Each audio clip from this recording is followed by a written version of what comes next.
Hello friends, आज का topic है काल, जिसे इंग्लिश में कहते हैं टेंस।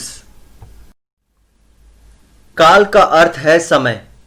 इसे 3 भागों में बांटा गया है: वर्तमान काल प्रेजेंट टेंस, भूतकाल पास्ट टेंस, भविष्यत काल या भविष्य काल फ्यूचर टेंस।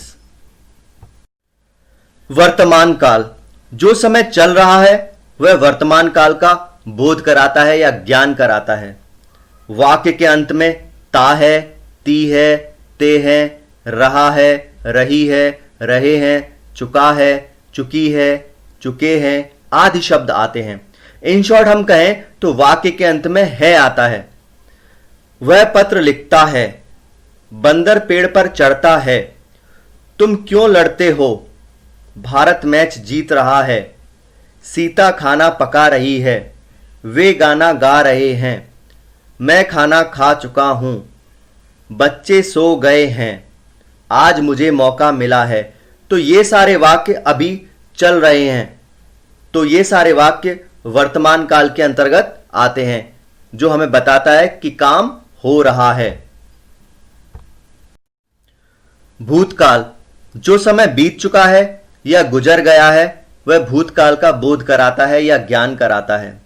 वाक्य के अंत में ता था, ती थी, ते थे, रहा था, रही थी, रहे थे, चुका था, चुके थे, चुकी थी, गया, आया, देखा, सुना, पढ़ा, लिखा, दी, ली आदि शब्द आते हैं।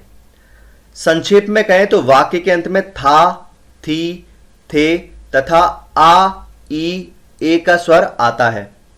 ये आ, ई, ए का स्वर क्या है?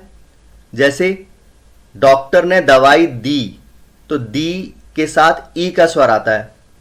हम घर गए, ए का स्वर आया। मैं घर आया, आ का स्वर आया। उदाहरण देखिए, शेर जंगल में रहता था, हम साथ साथ पढ़ते थे, राम घर गया, वे सो रहे थे, लड़के खेल रहे थे, मीना स्कूल जा रही थी, मैं काम कर चुका था, टीचर ने हमें बुलाया था, हमने कहानी सुनी, चोरों ने चोरी की, मम्मी ने मुझे खाना खिलाया, किसने टीवी खोला। तो ये सारी की सारी क्रियाएं भूतकाल में हो चुकी हैं। तो ये सारे वाक्य भूतकाल के अंतर्गत आते हैं। भविष्यत काल या भविष्य काल, जो समय आएगा वह भविष्यत काल का बोध कराता है। वाक्य के अंत में ता होगा, ती होगी, ते होंगे, रहा होगा, रही होगी, रहे होंगे, चुका होगा, चुकी होगी, चुके होंगे, जाऊंगा, पढ़ूंगा, लिखूंगा, खेलूंगा आदि शब्द आते हैं। संक्षेप में कहें तो वाक्य के अंत में गा, गी, गे आते हैं।